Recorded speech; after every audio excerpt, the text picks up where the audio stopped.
नार्यस्य समाजस्य कुशलवास्तुकारास्ति, अर्थात नारी समाज की एक आदर्श आर्किटेक्ट होती है। आज मैं जिनकी बात करने वाला हूँ उन पर यह श्लोक बिल्कुल सटीक तरह से लागू होता है। अगर उन्हें मध्यकाल भारत की सबसे सफल शासकों की सूची में शामिल करा जाए तो भी कोई गलत बात नहीं होगी। और अब तक तो आप समझ ही गए होंगे कि मैं किसकी बात कर रहा हूँ। मैं बात कर रहा हूँ मालवा की महारानी, परम शिव भक्ताणी, पुण्य श्लोक अहिल्याबाई होलकर की, जिन्होंने बेहद मुश्किल समय में अपने राज्य के राजकाज को अपने हाथों में लिया और बाहरी शत्रुओं से उसकी रक्षा करने के साथ ही उसे बेहद समृद्ध भी बनाया। साथ ही धर्म के क्षेत्र में भी इन्होंने वो योगदान दिया जिसे आज भी बड़े सम्मान से याद किया जाता है। तो चलिए जानते हैं आज भी वुमेन एम्पावरमेंट की आइकन के रूप में जाने जाने वाली पुण्य श्लोक अहिल्याबाई होलकर की कहानी। अहिल्याबाई का जन्म साल 1725 में चौंडी नामक गांव में हुआ था। उनके पिता थे मानकोजी राव शिंदे, जो गांव के पटेल यानी मुखिया थे। ये वह समय था जब ज्यादातर लड़कियों को पढ़ाया ही नहीं जाता था, मगर इनके पिताजी अलग थे। उन्होंने अहिल्या को घर पर ही शिक्षा देना प्रारंभ किया। इसी की बदौलत अहिल्या को महाभारत रामायण जैसे तमाम शास्त्रों का ज्ञान बचपन में ही हो गया, जिससे वे धार्मिक होने के साथ साथ काफी समझदार भी हो गई थी। अब सवाल ये आता है कि वह तो मुखिया की बेटी थी, तो वह मालवा की महारानी कैसे बनी? तो हुआ कुछ ये था कि उस समय मालवा रियासत के राजा मल्हार राव होलकर थे, जो काफी शूरवीर और बुद्धिमान राजा थे।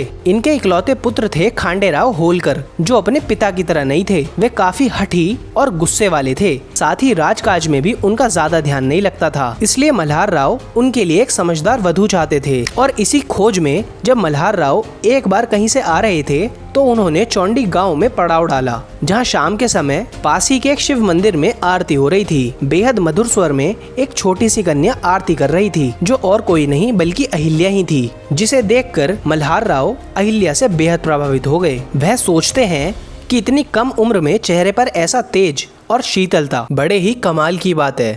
और इसी के बाद वह मानकोजी राव शिंदे से अहिल्या को अपने पुत्र वधू के रूप में मांग लेते हैं। अब इतने अच्छे रिश्ते को कौन ही ठुकराएगा, इसलिए मानकोजी राव तुरंत उनका प्रस्ताव स्वीकार कर लेते हैं। और इस तरह अहिल्याबाई 8 वर्ष की आयु में मालवा राज्य की राजरानी बनती हैं। ससुराल में आकर भी उन्होंने अपने संस्कारों और मधुर व्यवहार से सबका दिल जीत लिया। उनकी जो सास थी गौतमा बाई, उन्होंने अहिल्या को बहुत सहयोग करा और ससुर मल्हार राव ने अहिल्या को राजकाज चलाने की पूरी शिक्षा दी। अहिल्याबाई ने खांडे राव को भी बदलने का काम करा। उन्हीं की बदौलत वह राज्य के काम में ध्यान देने लगे। अहिल्याबाई और खांडे राव को एक पुत्र और एक पुत्री की प्राप्ति हुई। सब कुछ अच्छा चल रहा था, लेकिन उनके जीवन में एक बहुत बड़ा मोड़ आया। साल 1754 में उनके पति खुमेर के युद्ध में वीरगति को प्राप्त हो गए। अहिल्या इस घटना से इतनी विचलित हो गई थी कि वह अपने पति की चिता के साथ ही सती होना चाहती थी, मगर मल्हार राव स्वयं टूट चुके थे। उन्होंने अहिल्या से कहा कि वह सती होने की बात भूल जाएं। उन्होंने कहा कि तू भी मेरे बेटे जैसी है, अगर तू भी चली गई तो मुझे कौन संभालेगा?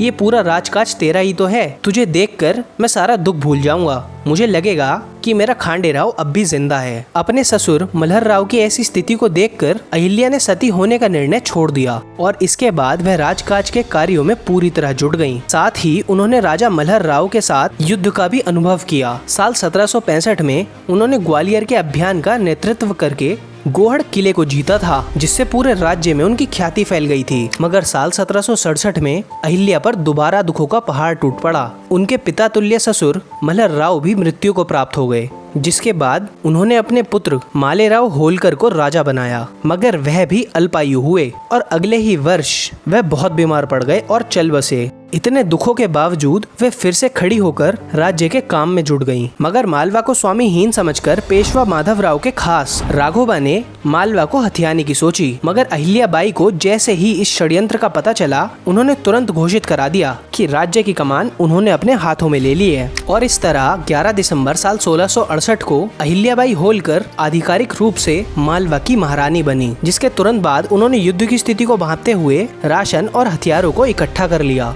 उन्हें मालवा की पूरी सेना और सरदारों का समर्थन प्राप्त था, क्योंकि सब जानते थे कि अहिल्या एक योग्य शासक एवं योद्धा हैं। और इसी मुश्किल समय के दौरान उन्होंने राजनीतिक बुद्धिमत्ता का परिचय देते हुए पड़ोसी राज्यों से समर्थन ले लिया। साथ ही साथ पेशवा माधवराव को भी उन्होंने अपने पक्ष में कर लिया। इसके साथ ही उन्होंने एक बेहद खास चीज करी। उन्होंने महिलाओं को शस्त्र चलाना सिखाकर महिलाओं की ही एक पूरी सेना तैयार कर ली। और पूरी तैयारी होने के बाद उन्होंने राघोबा को पत्र लिखा, जिसमें जिसमें उन्होंने लिखा कि जैसे ही शिप्रा नदी के पार आपकी सेना आएगी वैसे ही हमारी तलवारें चलेंगी। तो ये बात सोच कर आना, आप तलवार के जोर पर हमारा राज्य नहीं छीन पाओगे। आपने मुझे अबला समझा है, पर मैं कैसी अबला हूँ ये आपको युद्ध भूमि में ही पता चलेगा। मेरी महिलाओं की सेना आपका सामना करेगी। मैं हारी भी तो कोई हंसी नहीं उड़ाएगा, मगर आप हारे तो कहीं मुंह भी नहीं दिखा पाओगे। और एक अबला पर हमला करने का कलंक तो आप पर हमेशा रहेगा ही, इसलिए लड़ाई का मौका ना ही लाए तो ही अच्छा। ये पत्र पढ़कर राघोबा समझ गए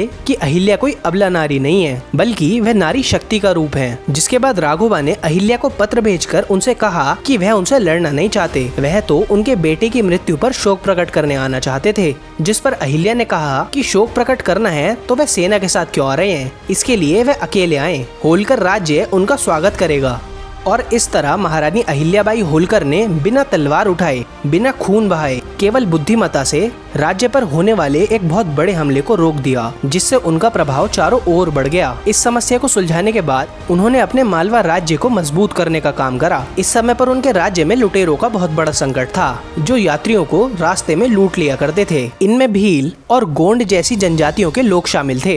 राजमाता अहिल्याबाई ने इन जनजातियों को ही उन रास्तों का रक्षक बना दिया, जिससे लूट का संकट ही समाप्त हो गया और यह जनजातियां भी मालवा में शांति से रहने लगी।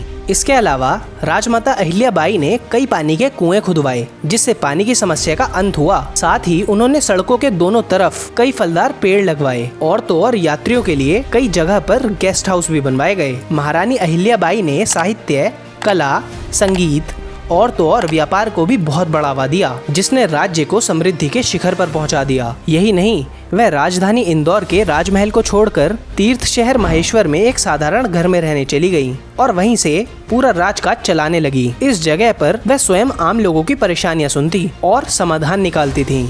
लोग भी उनसे इतना प्यार और उन पर इतना विश्वास करते थे कि राज्य में सब उन्हें अपनी माँ ही मानते थे। अपने राज्य को समृद्ध बनाने के साथ ही उन्होंने पूरे देश में सनातन धर्म के विकास में भी खूब योगदान दिया। उन्होंने असंख्य मंदिरों का निर्माण व पुनः निर्माण कराया। राजमाता अहिल्याबाई ने श्रीनगर, हरिद्वार, केदारनाथ, बद्रीनाथ, ऋषिकेश, प्रयाग, वाराणसी, पुरी, रामेश्वर, सोमनाथ, नासिक, ओमकारेश्वर, महाबलेश्वर, पुणे, इंदौर, उडुपी, गोकर्णा, काठमांडू और न जाने कितने ही स्थानों पर मंदिर बनवाए। उनके द्वारा पुनः निर्माण किया गया सबसे चर्चित मंदिर है काशी का प्रख्यात विश्वनाथ मंदिर, जिसे औरंगजेब ने तो साल 1669 में तोड़वा दिया था, मगर साल 1776 में अहिल्याबाई होलकर ने ही इसका पुनः निर्माण कराया था। परम शिव भक्त राजमाता अहिल्याबाई होलकर ने जितने मंदिरों का निर्माण भारतवर्ष में कराया है, उतना तो शायद ही किसी और राजा ने कराया होगा। इन्होंने 28 वर्षों तक मालवा पर राज करा और इस दौरान ये इन्हीं की कुशल रणनीतियों का कमाल था कि इनके पूरे शासन काल में मालवा पर किसी ने भी आक्रमण नहीं करा और इसीलिए इनके शासन काल को मालवा का स्वर्णिम काल कहना भी गलत नहीं होगा। अपना पूरा जीवन जन सेवा व धर्म सेवा में लगाकर 13 अगस्त साल 1795 को वह मृत्यु को प्राप्त हुई।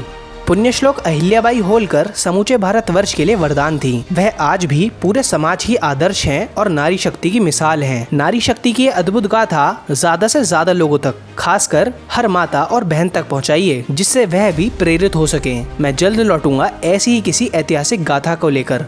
तब तक के लिए जय हिंद, जय भारत।